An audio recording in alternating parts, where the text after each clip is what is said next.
As a government, we've just assumed office about 130 days ago. So we are fairly new and fairly young. In fact, Kurt should know, we are the youngest state in the Indian Union, which was carved out on the 2nd of June 2014.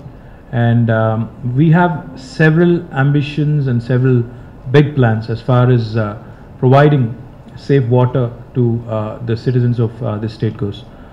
We've conceived something really big. In fact, it's probably going to be the flagship program of our government.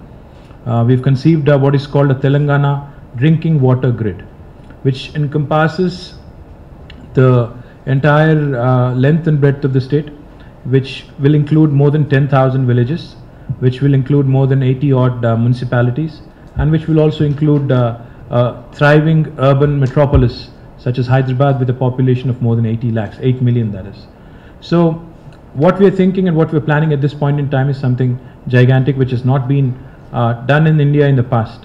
The sort of numbers I'm going to just mention to you should give you an indication of what the size of project it is. We are looking at providing 100 LPCD in the rural areas. This is the benchmark that was given to us by our Planning Commission of India.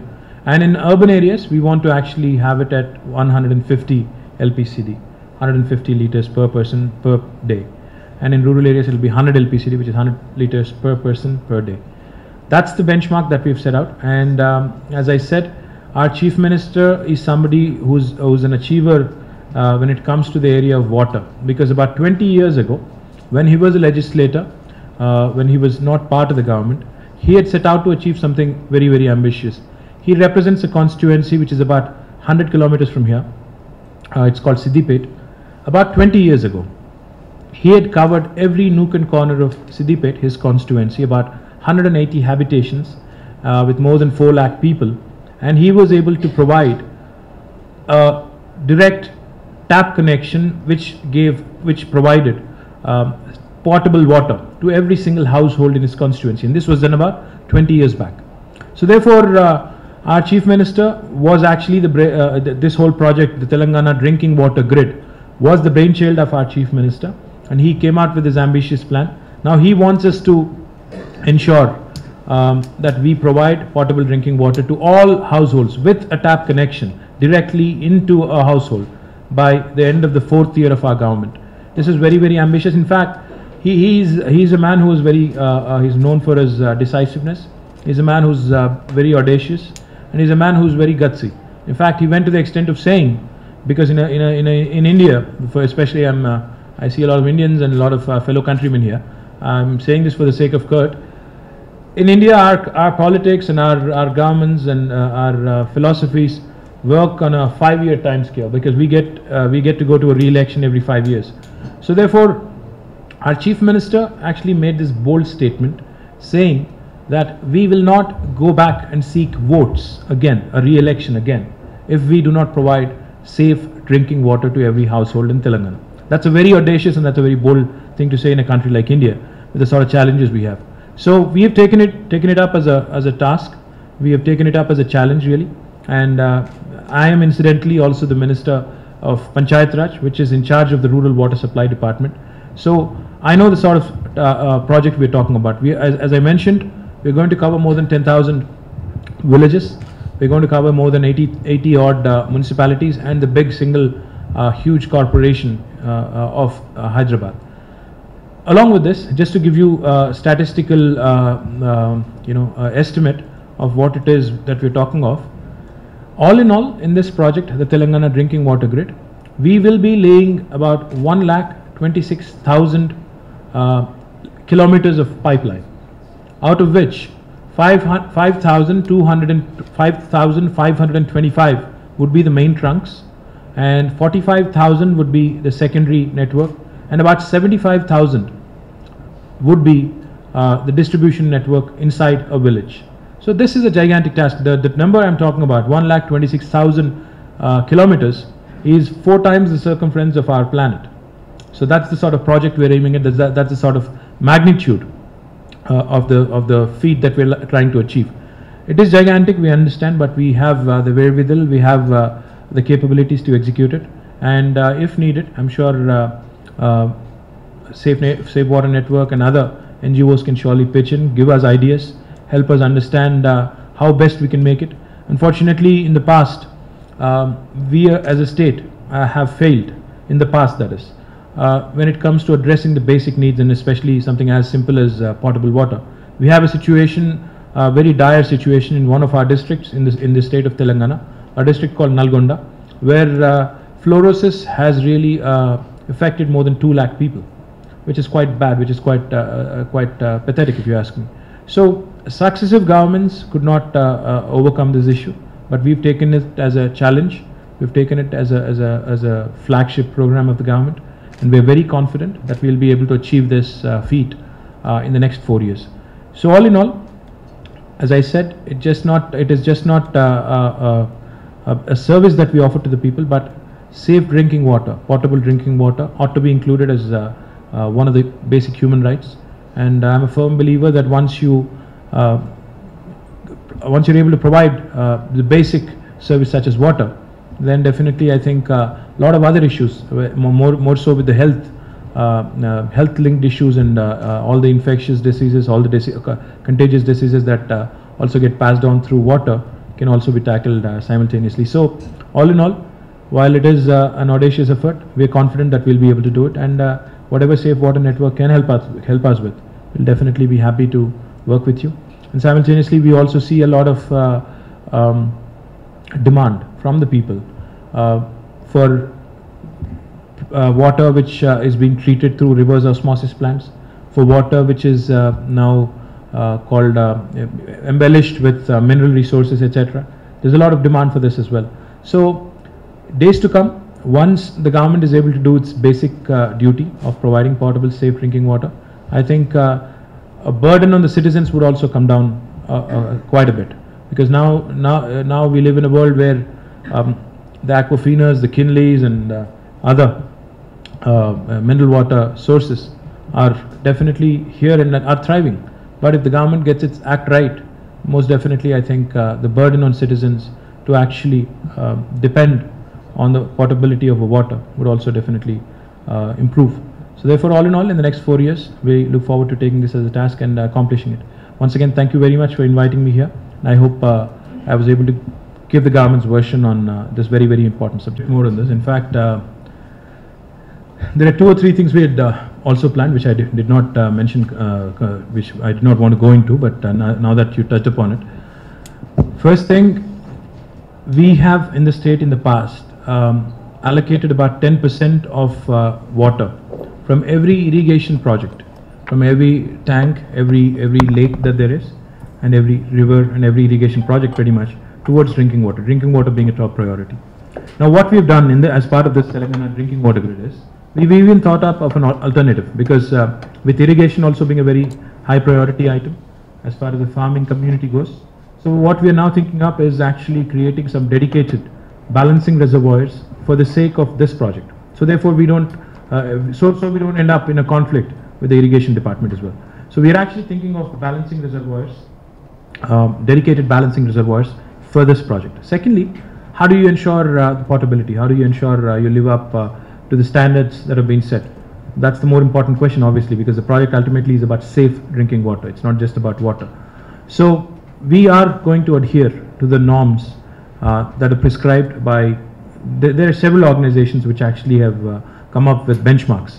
We are going to go by the norms of WHO. In fact, there's another organization called EP, what is it called? EPHOOE? Thank you very much. And several other organizations, and we will definitely benchmark our project against those. And the third thing we're also planning to do, not just, again, this is not the scope of the project currently, but we're looking at it also with a lot of interest. We're also looking at the possibility of getting into solid and liquid waste management as well. Because ultimately when you start providing 100 LPCD and 150 LPCD, you also have to factor in the waste management process, liquid and both solid. So that's something we are also looking at with a lot of interest. But again, 2 things come into play. While we do not want to charge end users for something as basic as water, at the same time we also need to ensure that this project is economically viable and feasible as well. So therefore we are trying to strike a balance, trying to figure out the best way to get going on this. And right now, a detailed project report is being prepared. In fact, I have a meeting at 2 o'clock as early as today. So, on the very same subject, and we are also going to take forward this project with international quality standards as well, especially the pipelines we are going to use, especially the sort of filter beds and the equipment that we will be using in the filter beds and the treatment plants as well. So we will definitely use the international standards, internationally acclaimed, approved standards as part of the project, because we are planning for the next 35 years. So therefore, I think we ought to look at the future as well, and the future expansion, future requirements as well. To have toilets for both boys and girls separately. And as part of that, we understand the biggest challenge in maintaining a toilet.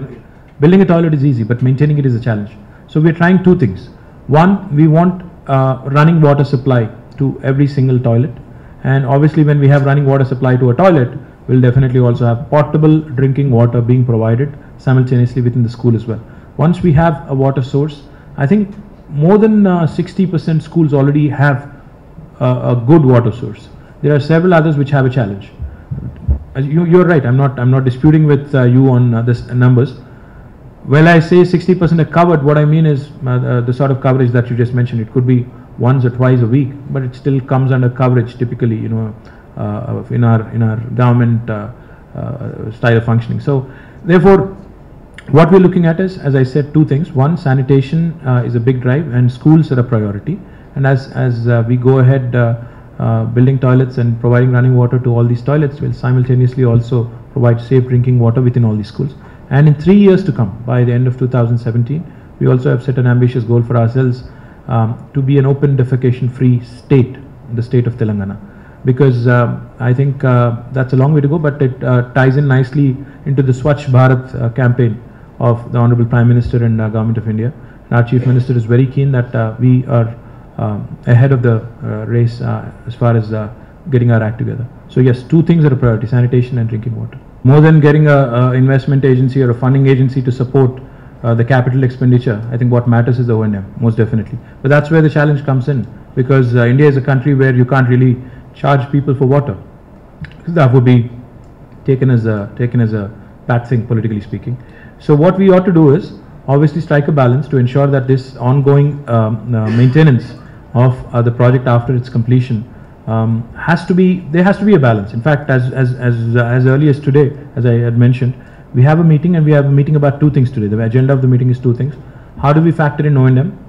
Secondly, how do we ensure we maintain the highest quality standards at the same time? So it is a challenge. It is a tough tightrope act. Part of it has to come from the government towards O&M. There is the debate, there is the demand from our own department that O&M has to be outsourced or privatized, so that it is done in a much more professional fashion. But our Chief Minister keeps asking us the same question over and over. If you're outsourcing O&M, and if you've completed a water grid project, and if you're able to provide safe drinking water to every single household, then what is the point of having your department? So the department also ought to have a function or a job to do. So therefore, we are mulling options, where our Chief Minister is of the opinion that O&M has to be done internally by the department and not outsourced to a private agency, whereas the overall opinion seems to be that professionalizing it might help. So two quick questions here: how do we go about handling it in future, and also how do you go about maintaining that aspect of viability for a project which is as I said, so set to last for 35 years or 40 years. That's a big challenge, and we are mulling options, and help us also understand. When I say 35 years, I mean I'm talking about the life of the sort of equipment, the sort of pipelines, etc., that are set to last. But scalability is certainly a challenge. We have to factor in future growth. We are certainly factoring in the future growth, and therefore we are planning in line with that. But involving civil society, involving other organizations, surely can be done. As I said, if you can collectively give us some inputs into planning, we'll definitely be more than happy to take in whatever it is that we can implement. Simultaneously, as you all know, corporate social responsibility is something that everybody is looking at with a lot of interest. And as I think Sridhar just mentioned, one area where you could really come together and help us out. Why can't we tie up together and actually focus on one specific area, such as schools? Let us come together, let us work together. Government is more than willing to work with you. let us work as partners and ensure that we reach out to the most important, most lovable part of the population, the children. I think that would be the right thing to do, and that would be the right beginning from a CSR perspective and also from the government's perspective as well in getting our priorities right. Central Rural Development Minister was harping on it. See, water harvesting is something that is not new to India, not new to Telangana at least, I can tell you that much, because we are a state which takes a lot of pride in a chain tank irrigation system. We have a chain tank system which was built centuries ago. In fact, Telangana has interesting contours, and where rivers actually are below the land level. So therefore, what the people have done centuries ago, in fact, have built a series of chain tanks. So wherein the Kakatiya kings, the Kakatiya rulers have built the chain tank system. Now what we are doing as a government, in fact I didn't want to touch upon that aspect, but now that you asked, every single household, every single village in Telangana, right now as I mentioned, we have nearly 8,800 villages, but we are also looking at the tandas and the tribal hamlets also as panchayats, so therefore it adds up to 10,000. All over Telangana we have 46,000 irrigation tanks, small and big, both combined. Now our government also has embarked on a very ambitious program to revive the glory of the chain tank irrigation system, to also focus on irrigation tanks in each and every single village, because ultimately we believe that water is definitely the epicenter for rural, especially in rural areas, where all sorts of people and their sustenance is intricately linked to water. So therefore we have started an ambitious program of desilting the existing tanks. We've started an ambitious program of also reviving these chain tanks with clearing up all the feeder channels, etc., which definitely is part of the watershed program that you mentioned in water harvesting. But in the cities, in corporations and cities such as Hyderabad, water harvesting is a bigger challenge. Chennai has led by example, is what I'm told. Chennai has done a lot of good work. And now I'm told also that Chennai has a situation where the water, the groundwater table has increased by about 20 feet. In Hyderabad, we have a very strange situation where you have to drill bore wells to the depth of about 1,400-1,500 feet. I am worried that lava might erupt soon if we go any further. So therefore, we are definitely focused on that as well. There is a law in place, in fact, in Hyderabad, that every single apartment complex, every single society needs to have a water harvesting pit in its own premises. But unfortunately in our country, while the laws are really well formulated, enforcement is a challenge. So we will come around to it, we will definitely focus on it, but right now we focused more on the rural areas. First thing, with regard to corporate social responsibility, as I mentioned, the scale is not as big as that of a government. See, any corporate organization has as part of its core philosophy, profit as its motive, it does its own thing, but at the end of the day, they're also expected to take up some responsibility socially. But their collective social responsibility is something that we can't really enforce. We look at them with a lot of promise. We look at them definitely with Mr. Bharati sitting here. We look at them to support the various initiatives of the government, but we don't want to really enforce a certain preference of the government onto them. But one thing we could talk, discuss and come to a common agreement on is, as I said, reaching out to the vulnerable section of the society. Children being one, and there are other sections such as the tribals in a far away, far-flung habitations, etc., which could be again a top priority item for the government. We don't want to really, as I said, enforce a certain preference of the government, firstly. Secondly, the scale is not as big as you may assume it is. Thirdly, about a comprehensive inclusive growth or inclusive project